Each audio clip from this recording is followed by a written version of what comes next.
Moi, ça fait quelques décennies que je regarde l'évolution de la distribution. Et en fait, sur 30 ans, on a, de manière très caricaturale, très simple, j'ai vu 4 grandes vagues de transformation. Dans les années 90, la distribution est devenue adulte. On a eu... elle s'est concentrée, elle a découvert le marketing, on est passé de la réclame au marketing. Les bourrins de carrelage ont embauché des inspecteurs des finances pour le meilleur ou pour le pire, à chacun de juger l'interprétation que vous en avez. Bref, elle est devenue grande. Ensuite, la deuxième grande vague, ça a été le digital, le e-commerce. Elle est loin d'être terminée et vous la vivez au quotidien. La quatrième, je saute, et la dernière qu'on vient tout juste de commencer, c'est le fait d'aller vers la fin de l'abondance et l'adaptation d'un commerce à plus 4 degrés, puisqu'on en prend le chemin manifestement, puisqu'on a l'air d'être incapable d'infléchir la tendance. Et donc vous aurez tous à réinventer vos façons de faire. Bon, enfin, on est encore en bas de l'escalier là. On en parlera le 26 mars à Retail for Good, qui est notre événement à suivre. Et la troisième vague, qui est celle dont on parle aujourd'hui, c'est celle de la data, qui est loin là aussi d'avoir fini de montrer ses effets. On a une façon de l'interpréter, la vision qu'on a de cette transformation data à Diamart, si je résume, est la suivante, de manière un peu simple. Premièrement, le retail français, latin, n'est pas un secteur avec une forte culture data, historiquement. C'est-à-dire qu'on a un modèle managérial qui est plutôt basé sur l'énergie. Et par exemple, quand on veut piloter des réglages fins sur les politiques d'offre ou de pricing, historiquement, on laissait de l'autonomie aux gens du local, aux gens des magasins. Et l'adaptation fine dentelle se faisait à l'énergie et au savoir-faire humain plus qu'au pilotage sophistiqué par la data. Donc on vient de là, on vient de cette culture-là. Et du coup, on en garde une legacy de cette histoire-là, qui est que vous avez un niveau de data dans vos entreprises qui est pathétique pour la plupart d'entre vous. Non pas que forcément la data soit toujours fausse, ou que vous sachiez pas quoi faire avec, mais c'est juste qu'elle est en général pas au bon endroit, pas dans le bon format, pas avec les bons interfaces et pas utilisée par les bonnes personnes. Et vous n'avez pas ensuite, au-delà d'avoir la data au bon endroit, la culture, ce qu'on appelle la culture analytique, nous, à Diamant, la culture des métriques, n'est pas très forte. C'est-à-dire qu'on n'a pas ce réflexe, on ne considère pas comme une évidence qu'une décision doit être tamisée par la froideur analytique de la data, avec l'exigence de cohérence et de rationalité de la data. On reste sur un monde qui est un monde quand même assez émotionnel, assez tripal, assez moi je pense que dans le retail. Alors ça change quand même, c'est évidemment un peu binaire ce que je vous raconte là. La conséquence aussi, c'est que du coup, on a dans le retail physique assez peu d'utilisation sophistiquée de la data. Il y en a un peu, il y en a de plus en plus évidemment, c'est notamment de ça qu'on va parler aujourd'hui une bonne partie de la journée. Mais enfin, on est encore sur des usages qui sont souvent assez, parfois robustes, pas toujours, mais en tout cas rarement sophistiqués et rarement avec une véritable dimension prédictive en fait. Alors que, vous le savez bien, pour la plupart des gens qui sont dans cette salle, la limitation, elle n'est pas dans la techno, en fait. Alors, il y a encore des tas de choses qui peuvent s'améliorer, mais globalement, les technos sont là. Il y a une capacité de traitement et de modélisation qui est fantastique. Et donc, la limite, c'est nous, en fait. C'est la façon dont on s'organise, dont on la distribue et dont on apprend à s'en servir. Donc, nous, on croit que vous n'avez pas vraiment le choix, en fait. C'est-à-dire que vous avez, compte tenu des temps qui se préparent, qu'on vit depuis quelques années et qui se préparent dans le retail, vous êtes obligé de passer à un pilotage beaucoup plus fin des réglages de vos modèles économiques et commerciaux. Ceux qui font de la voile savent que quand il y a du vent, quand vous avez un bon Force 4 au portant, si les voiles ne sont pas très très bien réglées, c'est pas grave. Quand vous êtes dans du petit temps auprès, que vous avez une pauverisée de temps en temps, la précision au centimètre du réglage de la voile fait une différence de performance sur la ligne d'arrivée qui est considérable. Donc, vous n'aurez plus jamais du Force 4 au portant pour vous pousser. Ça n'existe plus, c'est fini. Le retail n'aura plus jamais ça, en tout cas dans un avenir prévisible. Vous êtes sur des marchés merdiques en termes de volume et de dynamique, comme ça, désolé. Et il n'y a aucune chance que ça revienne dans un avenir proche. On est plutôt menacé par la fin de l'abondance. Vous vous rappelez la 4e vague là. Donc vous avez absolument besoin de mettre du réglage beaucoup plus fin, beaucoup plus précis dans vos modèles économiques, dans vos modèles commerciaux. Pour pouvoir faire ça, il faut bien sûr développer des choses très sophistiquées, très intelligentes, très prédictives, et il faut pouvoir... et l'IA permet aujourd'hui de faire des trucs fantastiques. On peut débattre pendant des heures pour savoir est-ce que l'IA c'est vraiment de l'intelligence. Honnêtement, sur le plan de la sémantique, ça n'a pas beaucoup d'intérêt cette discussion-là.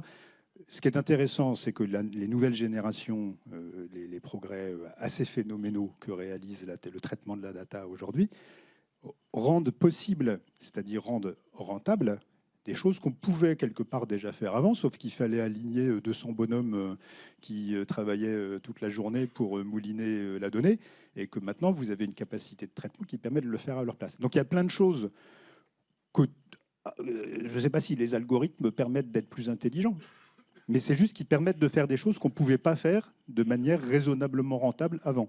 Donc oui, l'IA et les nouvelles générations de techno permettent de faire des choses qu'on ne pouvait pas faire. C'est pas juste gagner un peu de productivité sur ce qu'on faisait déjà avant.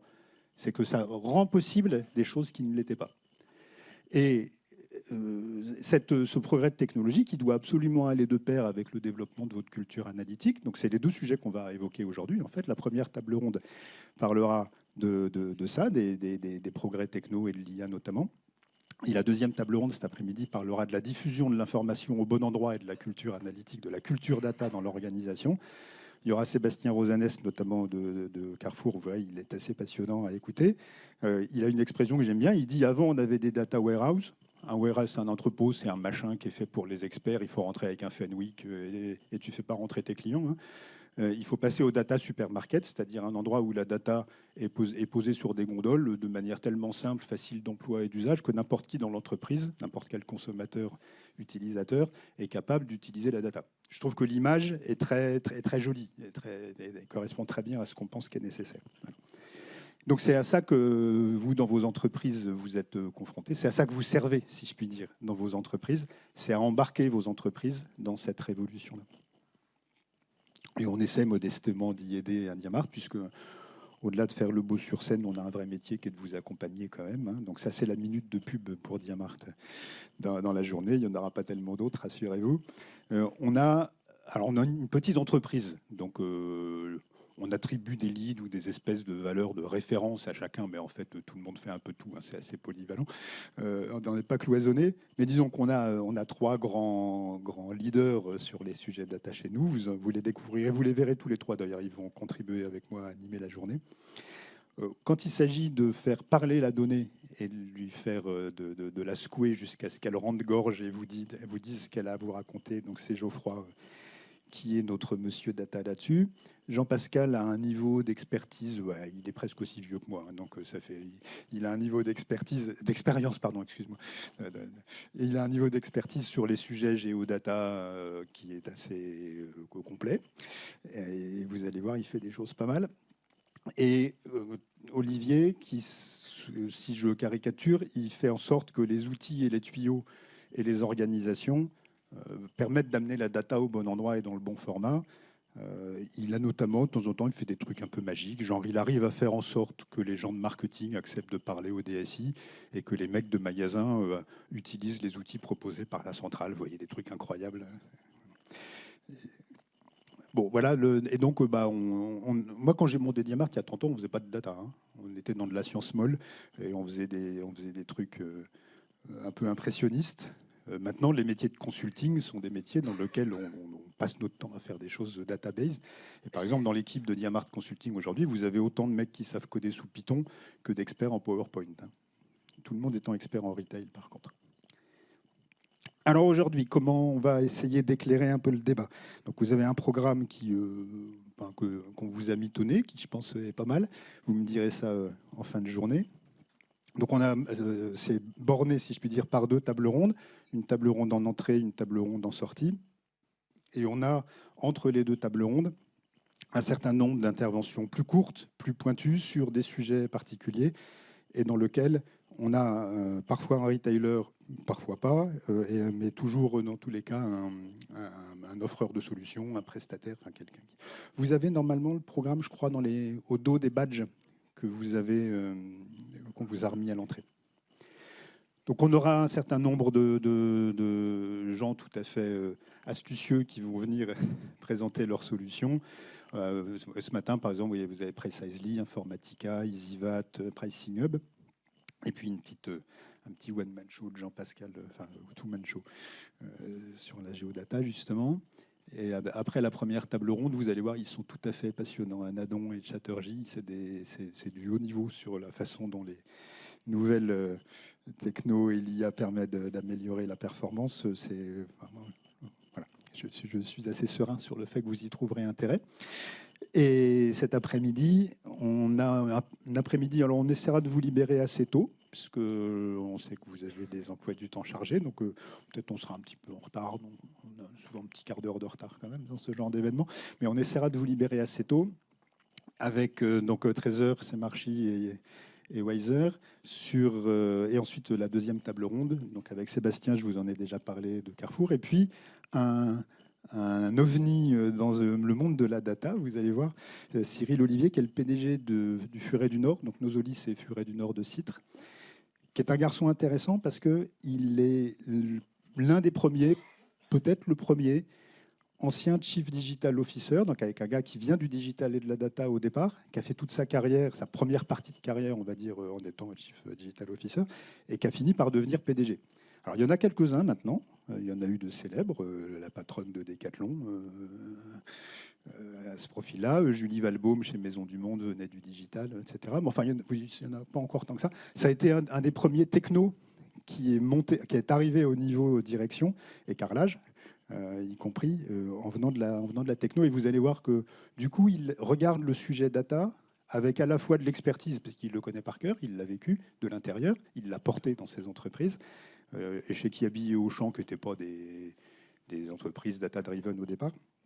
Et maintenant, il le regarde avec un œil de DG, donc c'est assez intéressant. Et puis, bien sûr, tous ces sujets data sont portés par la technologie, par les gens qui l'inventent, en fait. Et alors, il est de bon ton, évidemment, quand on organise des événements qui sont gratuits pour les retailers. Vous vous doutez bien que notre modèle économique, c'est nos partenaires prestataires de solutions. Mais dans les contextes d'événements data, ça a un sens un peu particulier, qui est que les gens que vous allez voir là ne sont pas juste les gens qui payent pour rendre l'événement possible, c'est les gens qui investissent pour que le retail change. On est vraiment sur des sujets qui sont portés par la technologie, où c'est la techno qui fait bouger les lignes, sur ce dont on va parler aujourd'hui. Et ceux qui font la R&D et qui amènent l'expertise et qui inventent les solutions nouvelles sur la techno, c'est ces partenaires, c'est ces gens qui sont dans la salle. Et donc le fait de découvrir les solutions et de découvrir les partenaires sur des sujets data a un intérêt particulier, on va dire, par rapport à d'autres types de thématiques. Vous allez voir qu'ils ont des choses assez passionnantes à raconter.